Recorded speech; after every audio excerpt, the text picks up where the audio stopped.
We'd been intending to explore a bit closer to the metropolitan core of Alicante and get a better feel for the area since we got here. Heading north up the coast on the tram, we already went to Villajoyosa, but the area we wanted to start exploring was a little closer to home, basically the area from Albufrueta up to El Campello. There's several points of interest in those areas that got our attention, and of course some beautiful stretches of beach along the Costa Blanca. El Campello is easily accessible via a short tram ride from our Mercado tram stop, roughly 20 to 25 minutes. The red line and the yellow line trams both go to El Campello. The red line goes beyond El Campello if you wish and has fewer stops in between, but the yellow line stops at many interesting places between Alicante and El Campello, even if it takes a few minutes longer.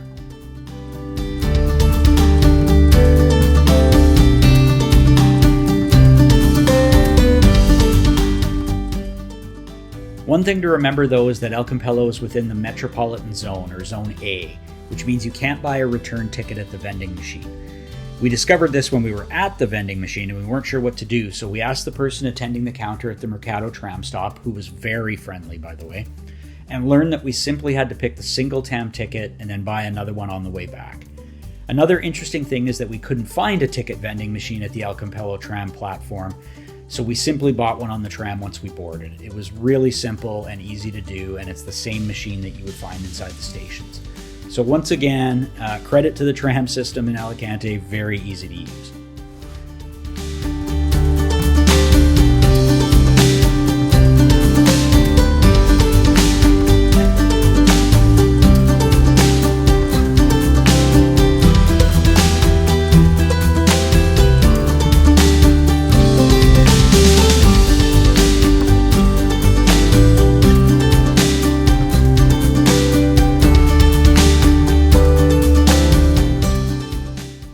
El Campello itself has a rich historical background. Originally part of Alicante in administrative terms, it became an independent municipality in 1903.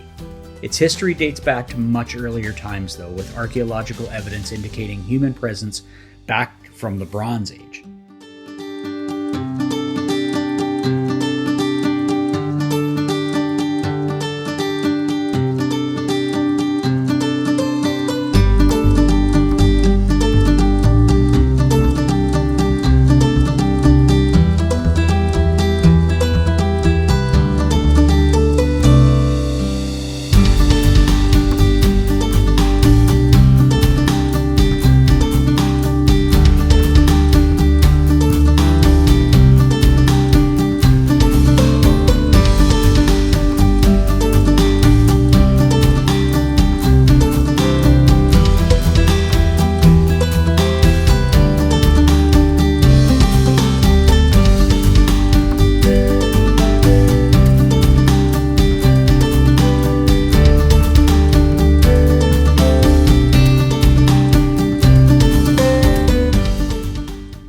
El Campello has experienced significant demographic growth, especially since the 1970s, with a population increase of over 100% between 1990 and 2005. As of 2022, the town had around 30,000 inhabitants, reflecting its role as both a tourist destination and a residential area within the metropolitan area of Alicante. During the summer, this number can multiply, obviously, due to an influx of tourists and seasonal residents drawn by the Mediterranean climate and extensive coastline. This time of year, though, we found it to be very quiet, easy to navigate, and awesome, really an awesome place to visit.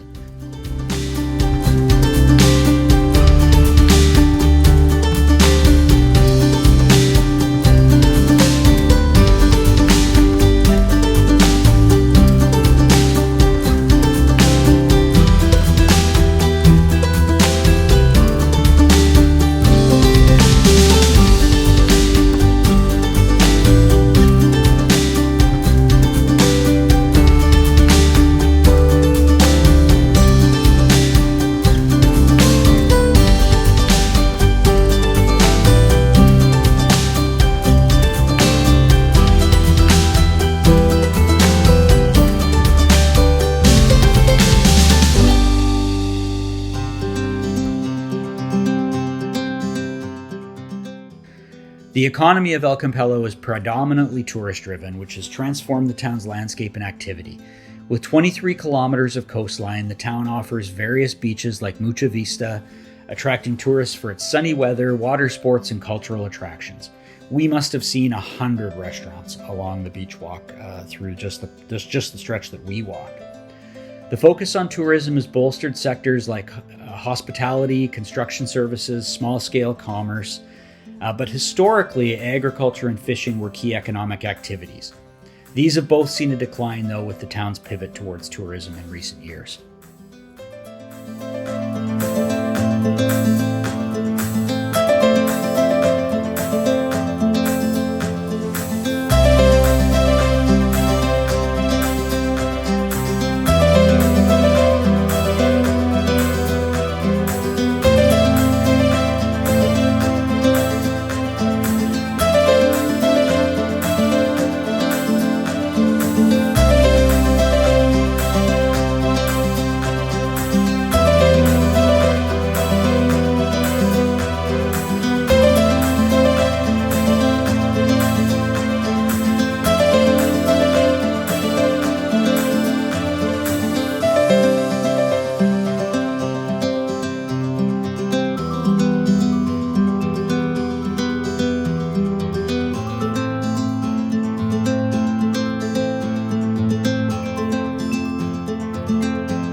One of the main reasons we picked El Campello to visit is that we were excited to see La Illeta dels Banyets.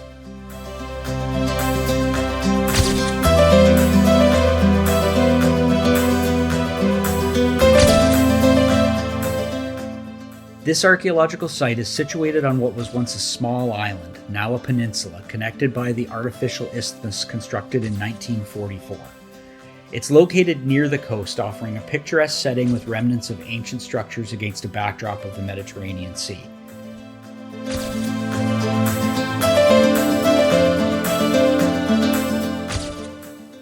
We were not allowed to take video inside the facility, and it was €3 each for us to visit. But I would highly recommend it. It was really, really pretty. If nothing else, even if you're not interested in history, it's got some amazing views of the coastline and of the water nearby.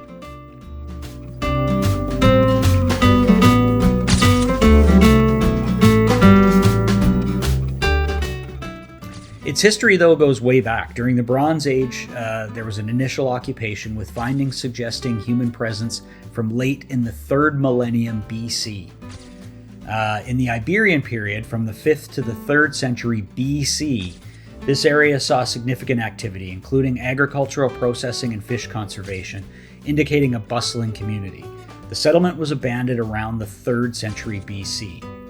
The Roman period saw a Roman agricultural villa with small baths built over the Iberian ruins.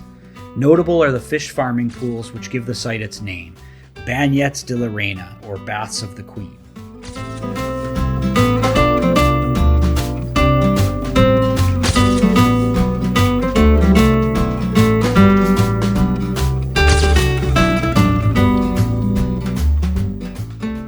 In terms of archaeological discoveries, there were several structures built. So excavations have revealed 2 temples, one Semitic, possibly dedicated to Tanit, and one Latin. Residential areas, storage facilities, and the fish ponds mentioned before. Ceramics from various periods, including Attic pottery from the 4th century BC with Greek Iberian script, luxury tableware from Punic, Italic, and Rose's origins, alongside everyday items like metal tools and jewelry.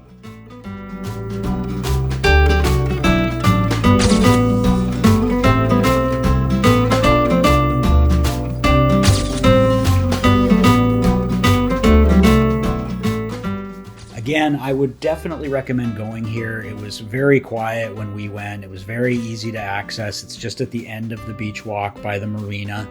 And just a beautiful spot to just go and have some peace and quiet and really check out the ocean views. And we had a beautiful day for it as well.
Okay, here we are at Illeta del Bagnettes, I think it's called. It's an ancient kind of Roman ruins site that has a lot of history to it, 4,000 some odd years. They wouldn't let us take pictures or video inside, so we do have pictures that we've just shown you in the video. But it's pretty cool. And we're also in Campello, by the way, which is the first time we've been here. Yeah, 30 minute suburb, so another beach town-ish. 30 minutes by tram. Yeah, I don't know. It was easy. It couldn't beat getting here. Weather is fantastic today. You can probably see how wonderful it is. I don't know, what's the temperature today? 17 Celsius 17, today. Sunny. Nice light breeze up here, so really warm in the sun, so it doesn't feel cold at all. Really like the town. So far it seems really good. We walked the beach, you saw that, and then the marina looks really nice. We're about to head up to this little monument, castle, fort thing. It's up here and we'll see what it looks like. But so far very impressed with the town, and very easy tram ride. I think it cost us $1.40 or €1.40 each. You can't do, one thing we learned is you can't do, we're inside the metropolitan zone, I think zone A. So you can't do a round trip ticket in here. You had to buy a single ticket, one way, and then we'll do the same thing going back. So, but again, really cheap, really easy. There's almost nobody on the tram this morning, so it was a piece almost of cake. Nobody here. And super efficient. Yeah, it's really easy in town. There's 100 restaurants, so we're about to go find one, and we'll continue exploring. So thanks for joining us. Ciao. Then on to the Torre de Illeta, which is the tower that you see in much of our videos. The Torre de Illeta was constructed between 1554 and 1557. Its purpose was to protect the coastal area from the frequent raids by Berber pirates. It's part of a network of watchtowers along the Valencian coast, designed to warn inland communities of impending attacks. The tower could signal other towers using smoke by day and fires by night. The tower is definitely one of the visual indications that you're in El Campello. You can see it throughout town, and it made it easy for us to figure out where we needed to walk to from the tram stop to get to La Illeta dels Banyets.